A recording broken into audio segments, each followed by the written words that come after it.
Hidely hodily everyone, Mtashed here, and today we're going to be looking at the Wormgod Caress, which is a arm piece for the Titans that you can get from doing the quest line in Warmind, and it essentially works identical to Winter's Guile for the Warlock.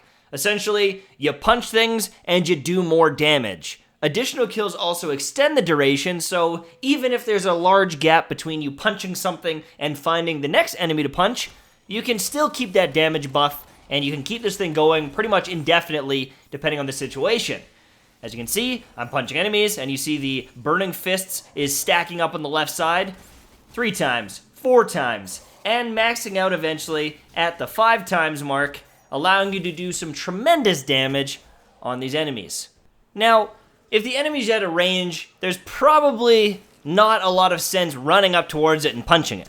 You know, if there is an enemy with some distance between you, you could probably just shoot it in the head with a hand cannon and just kill it instead of running over and punching it. But there are situations where you might get, really aggressed by enemies such as thralls or maybe these vandals, and they continually pressure you, they continually do damage, and you can just wail on them and kill them in one hit. There is value that's present in this, almost identical to the Winter's Guile for the Warlock. So if you like Winter's Guile on your Warlock, you tend to punch things more often than not, this can be a great weapon for you. Yeah, I guess it is kind of a weapon, but this can be a great exotic armor piece for you. One thing to remember, however, if you're in the middle of things punching, you better have a way of getting your health back. One way you can do this is on the Striker Titan, there's the Bottom Tree Reversal perk, which will trigger your health regen every time you kill something with a punch. Or you can go on the Sentinel Titan and use Rallying Force, which is probably better because it actually impacts nearby teammates as well, so you can kind of keep their health topped up if you guys are clumped up nice and close and personal.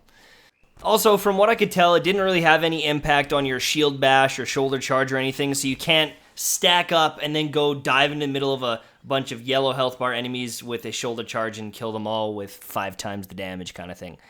I mean, the chances that would ever happen or people would group up enough to make that worthwhile is very slim to none. Maybe an escalation protocol, but, I mean, I don't know. I feel like, just like Winter's Guile, like, it's okay, it's fine, it's cool, you can punch things, you can do some extra damage, you can continually heal as a Titan, but there's a lot of situations where I'd rather just be shooting my gun instead of punching. I have a Risk Runner, so if a bunch of thralls are attacking me and one of them claws me, I could just pull out my Risk Runner and devastate all of them at the exact same time. You know, things like that. I recognize that's a weapon, but I could just find a armor piece with a little bit more utility. You know what I'm saying? This is fine. It's good. If you like doing this, you like punching things, you've got a good exotic in your hands, but I'm not gonna blow my load over this thing. You know me. I'm not very easily impressed. I'm kind of salty. I'm like, well, this one sucks for this reason and that reason and this reason. It's not amazing. I'm not gonna write a letter to my mom and be like, Mom, I love Wormgod's Caress, and I want to bring it over for dinner, and I want to show you my favorite new exotic. I'm just not gonna do it. Okay, thank you for watching. Hopefully you enjoyed. I'll see you soon. Bye-bye.